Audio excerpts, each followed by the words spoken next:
Tulip garden দেখতে যাওয়ার আগে আমাদের ট্রাভেলার কার এরকম ডাল লেকের পাশ দিয়ে যাচ্ছিল। তখনই আমরা একবার ডাল লেক দেখে নিয়েছিলাম। কি অপূর্ব হতে পারে এই লেকের শোভা, এটা সামনে না গিয়ে দেখলে এটা কল্পনা করা যাবে না। যাওয়ার সময় শুধু আমরা এর পাশ দিয়েই গেছি, তাই এত সুন্দর একটা দৃশ্য দেখতে পেয়েছি। আর আমরা এসেছিলাম বিকেলবেলা এখানে শিকারা রাইড করতে। অপূর্ব ছিল তার অভিজ্ঞতা।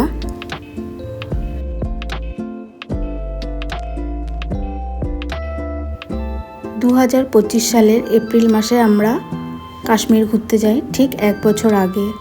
আমরা গুলমার্গ, পেহেলগাম এই জায়গাগুলোতে একটু ঠান্ডা পেয়েছিলাম, কিন্তু ডাল লেকে মানে শ্রীনগরে একদমই ঠান্ডা ছিল না।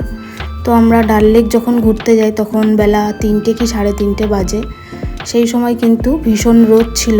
আমরা ওই রোদের মধ্যেই ডাল লেক ঘুরেছিলাম। আর এখন আমরা টিউলিপ বাগান দেখতে যাওয়ার সময় এই ডাল লেকের পাশ দিয়েই আমাদের ট্রাভেলার কারটা যাচ্ছিল। তখন আমি এই ভিডিওটা করেছিলাম সকালবেলার। কি অপূর্ব লাগছে দেখতে, দেখুন। আর এখানে অনেকগুলো গেট আছে। আমরা যখন শিকারায় উঠেছিলাম তখন কিন্তু 15 নম্বর গেট থেকে উঠেছিলাম। তাহলে ভাবুন কতগুলো গেট থাকতে পারে। আর আমরা যখন ঘুরেছি তখন তো ওখানেও বেশ গরম, তাই ডাল লেক কোনোভাবে বরফ ছিল না। আমরা খুব সুন্দরভাবে ঘুরেছিলাম। এটাই যখন নভেম্বর ডিসেম্বর হবে তখন কিন্তু একদম জমে যাবে। এখানে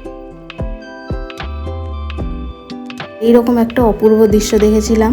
চারিদিকে পাহাড়, কিছু গাছও আছে, তার মাঝখানে এরকম একটা লেক। তো আপনারা দেখতে থাকুন ভিডিওটা, ভালোই লাগবে। আমার ভিডিওগুলো যদি আপনাদের ভালো লেগে থাকে তাহলে আমার চ্যানেলটি অবশ্যই সাবস্ক্রাইব করে দিন, আর পাশে থাকা বেল আইকনটি প্রেস করে দিন পরে ভিডিও নোটিফিকেশান পাওয়ার জন্যে। আর লাইক, কমেন্ট, শেয়ার করতে ভুলবেন না। আবার দেখা হবে নতুন কোনো ভিডিও নিয়ে। ততদিন আপনারা ভালো থাকুন, সুস্থ থাকুন। আর আমার ভিডিওগুলো দেখার জন্যে অনেক ধন্যবাদ।